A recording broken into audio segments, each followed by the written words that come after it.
Hi. This is my second time speaking ever, so I am so nervous that my back hurts.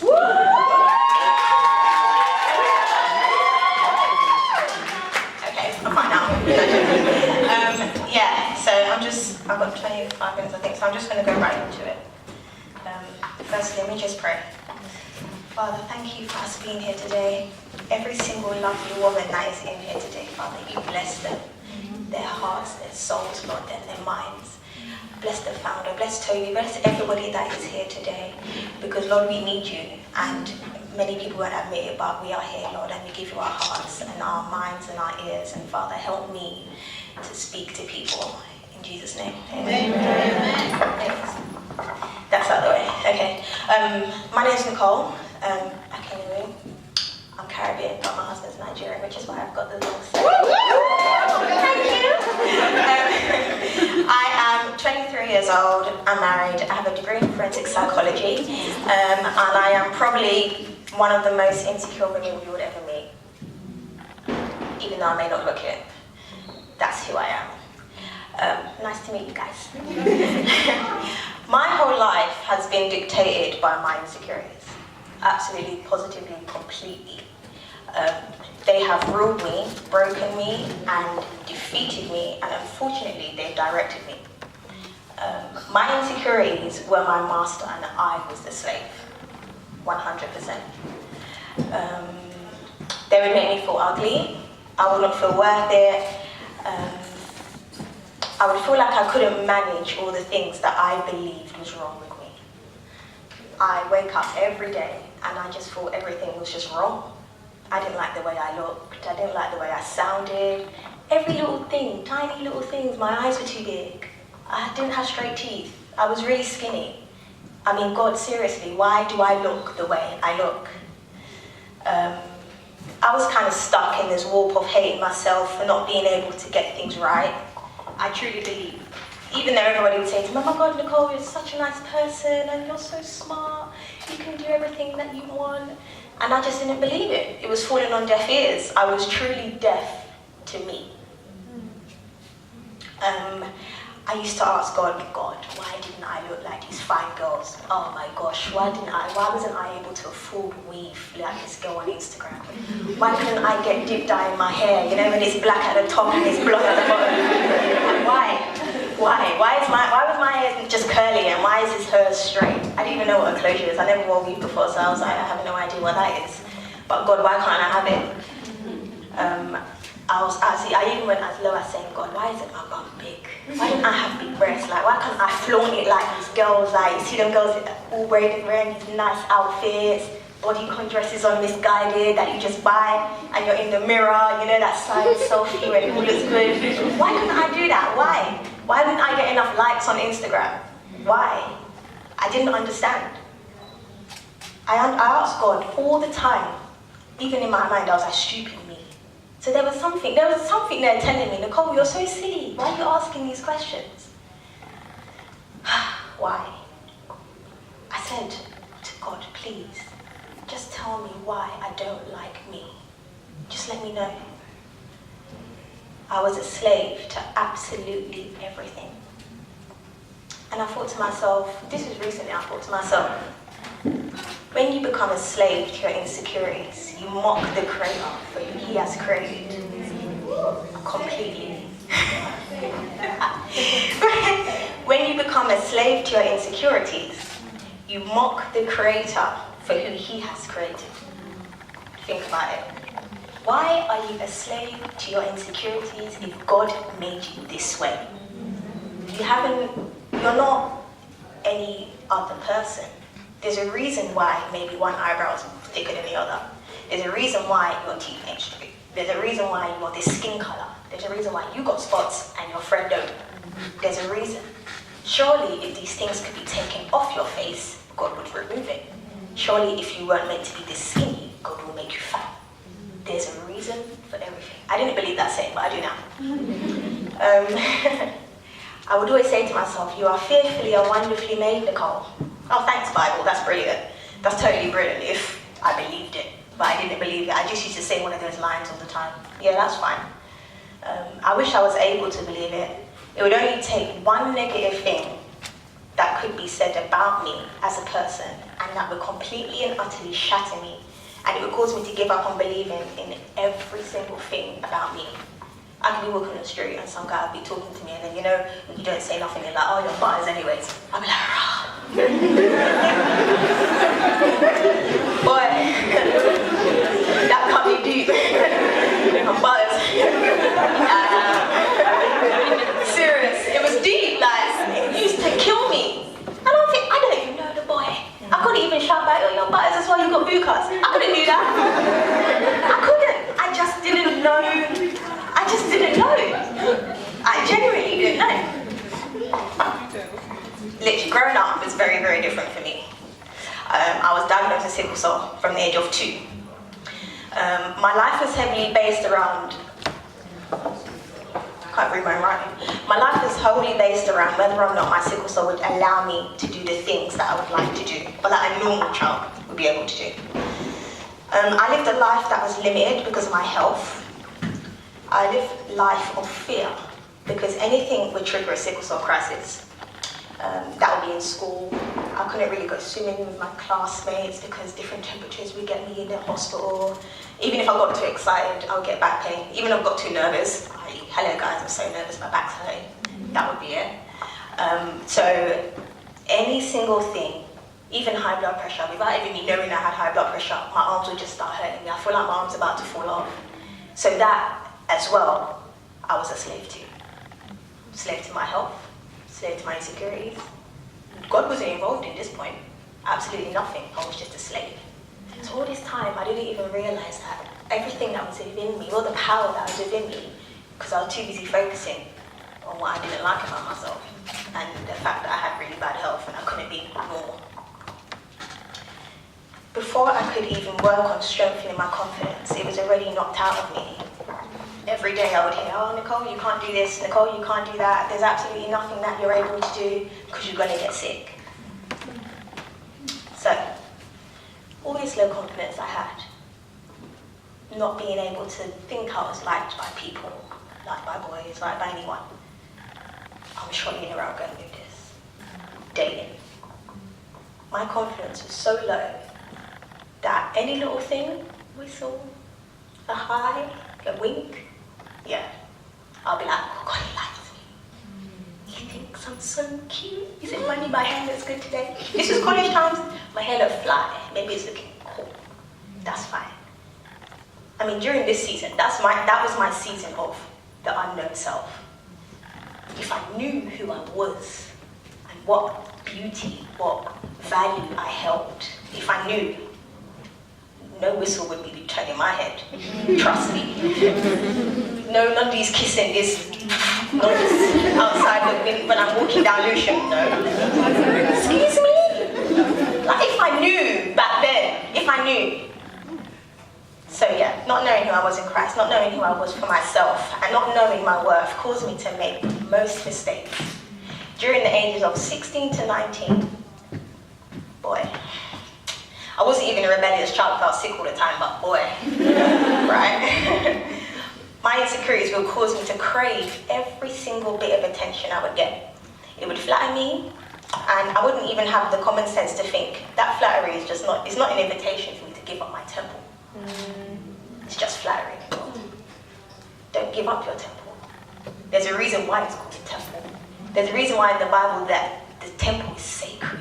That's where your sacrifice is. That's where they go and they lay things down. That's where they have the most important conversations sometimes. There's a reason why it's called a temple. So can you imagine, why did God call our bodies temples? Think about it. Does anyone go into a church that looks horrible? Does anyone go into a church or into a temple where there's dust on the floor? No, people look after it. There's a reason why your bodies are called temples. Anyways, so, where am I? So I had a void missing. There was a massive gap in my life. I didn't have my dad around, even though marriage is a massive part in my family. Everyone's married. Mum met my dad at 16. They got married at 21. I'm the third child, so I've got 2 older sisters. By the time I was 2, my dad left my mum. He left for about 7 years. No, maybe 7, 8 years. Anyways, he came back with like 5 other kids. And my mum had to take on every single one of them. She had to adopt one. And all this time, bear in mind, my mum never went with any other guy. She stayed there. The eldest stepsister of mine was born on Christmas Day. My mum found out because she was a Christmas Day baby. Back then in the Sun newspaper, they would take pictures of the babies. And the only way she found out that my dad had another baby was because my dad was in the newspaper, front page, with the other woman and my little sister Jasmine. And it's funny. And you know, even though I may seem shy, I'm quite bored. I asked my dad, now that my dad's back in my life, I asked him, why? Like, how on earth did you get on the front of the Sun newspaper, bro? The Sun. For the whole of everybody in Lewisham to see. The Sun. It couldn't even be one small metro or something that nobody else don't read. Understand? I was like, why? And he goes, do you know what he said to me? He said to me, Nicolle, I didn't even want him to take that picture. The photographer was coming around each baby and he said to the photographer, yeah, that's fine, take the picture, but I don't want it to be put in a newspaper. The photographer said, no, it's fine, I won't do it. I won't put it there. And the man come out front page. So I said, oh, so that means even though you didn't want it, God still removed it anyways. So you can't hide anything. But even so, he came back. So anyway, the marriage was a good thing. We always highlighted it. But it didn't mean that it didn't affect me. Us as me as a woman, with no dad around. Hey, if you know how I was in my marriage, being that wanting to submit to a man was hell. Absolute hell. I didn't know no authority. But then, if I didn't know any authority from my dad or a man, did I really know my authority with God? That's my thing. That's my number one struggle. I didn't have any other man around me, so I craved that. I didn't even know I craved it. Genuinely, I didn't know. But I knew I craved something. And every single thing, without knowing, would just cause me to gravitate to them. Men.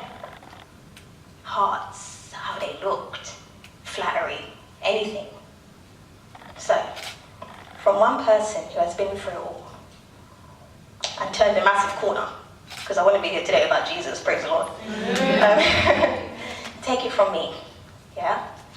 Your mindset, and how you view yourself, and more importantly, how you view God, it will either lead you on a righteous path, or it will destroy you temporarily until you get your mind back in check. It's one or the other. Unfortunately, there's no way out of this. So I'm encouraging you guys, yeah, to stay on the right path, even though it's hard. We all know this. It's not something like we're not all flying angels that are floating around that are able to stay on the right path. We can't. That's the truth. We're gonna fall off. We're gonna stumble sometimes. But how I know I can stay on that path is knowing who I am. I can't let any man come around here and be telling me how he thinks I'm buff, or how he's gonna be coming to church with me, and we're gonna be praising the Lord together. But as soon as we exit the church doors, he wants sex. Who am I? Who am I? Who am I that God created me for me to lie down with you and give you my temple without no ring, without not even commitment. Before the ring, not even commitment. Not even commitment to God. I don't want to see your commitment to me. I want to see your commitment to God first. You understand? Because I ain't doing nothing else. I want to commit to God too. Let's commit to God together. Like, none of this commit to each other and then let's think about God afterwards. If you know who you are as a woman, you would understand that not every man deserves your woman. You hear what I'm saying? It's tough, ladies. Girl, we fine. We are fine women. Don't get it twisted. You better click for yourselves. We are fine. Sorry guys, I forgot it was men here. But you know, like you need to really inhabit your own beauty before anyone else tells you that you're beautiful. Tell yourself. That's why I say it's in the mind. Mindset. Like I said, I studied psychology, so forensic psychology, I like stuff like that. I like studying the crazy man that killed his mum and killed his kids. I like that. Why? Because it's mindset. What was in his mind? What the hell was this man thinking? So then that leads me to me as myself. What the hell was I thinking? Thinking I could give my temple to all these men? What the hell? But did I know who I was back then? Did I really know? Did I even study the word? Did I even study the word enough to know that I was so valuable? Anyway, so I'm going off my notes. So I just want to encourage you. Look at me as a living testimony. The reason why I'm so open and raw with you guys is simply because I've been there. And sometimes when you go to these talks and when you go to these places, it's not every time that you want to necessarily, not saying that it's not good, which is why they get a variety of talkers here to tell you scriptures, to tell you different things. But sometimes you need to know there's something that's been there and come out. Amen? Amen. So that's why I'm being real with you. Yes, I had sex before marriage. And let me tell you something. Even if you have done it, or if you haven't done it, whatever's happened is in the past. But listen to me. Just remember who you are as a woman. Remember who you are. There's one fact that I wanted to give you. If I can find it. Sorry, I wrote bad notes. This is what I was doing some research and I was listening to Joyce Manna because she's my babe, I love her. And this is what she was saying. She goes, the devil hates women. Why? Why does the devil hate women? Because it was made clear to him in the garden that the woman was going to give birth to the saviour that would defeat him. If you don't believe me, check Genesis 3:15. Check history. Women were disrespected so much in history. Could we even vote? Could we even work? Could we even do anything? We couldn't even, we were the whole, the stay at home, just have bare kids, let the kids run around while the husband goes out to work. And then the husband comes back and the cycle starts again. We was, not saying that that's disrespectful by the way, but it was the idea, the ideology that that's all women were made for. And that's not the case. Women were hated. And then it makes you wonder, okay, then fine, God didn't put this in society, but there is a Satan, which means he's out to get us. Like Akinnewu said, there's just something about women. There is. No doubt men are stronger, and men need a whole different kind of loving from God. Let's be real. But there's something about us that's just different. And when you realize you're different, this is why I don't believe in women tearing other women down. Don't do it. It doesn't make sense. If we are women in Christ and women of the kingdom, why are you fighting your sister over something that you think is indirected at you on Twitter? Like, why? Like, you don't even know it's about you. Like, that's just real. And if you're representing Christ, how are you representing him when you're indirecting people on Twitter? When you're meant to be radiating Christ. And at that same time, while you're radiating Christ, you're radiating yourself as a woman. When you radiate things come back to you, the right things. Somebody said to me, I think I read it in a Heather Lindsay book, she says, some of the lines, I can't remember the right words, some of the lines of you dress for how men want to see you. So, okay. I didn't know how to take that because I didn't really understand it, but then I got it. If I'm presenting myself in a certain way, if I present myself like I didn't value myself, then I'm going to attract guys that know how to get the girls that don't value themselves. So women, I'm nearly finished, but here's what I'm going to say to you. From a person that was covered and enslaved to insecurity, didn't know my career, didn't know that I was created so wonderfully and so beautifully, even though I thought every single day I was ugly. There is a God. And he did not create you for no reason whatsoever. I always say to my friend over there, Deborah, I always say to her, you never know the power that you have within you. You just need to access it. So never feel like you can't do anything. When my husband came to me with his business venture about his fashion, he said to me, babe, I don't know if I can do it, you know. I'm not going to lie, I'm scared. I said, you can do whatever you put your mind to. Because God gave you that mind. That's all I want to say to you, ladies. I just want to let you know you are so beautiful, all of you. Yeah, and don't ever look at yourself and think that you're not. Don't ever despise yourself because somebody else don't like you. Who cares? You like yourself. I love you.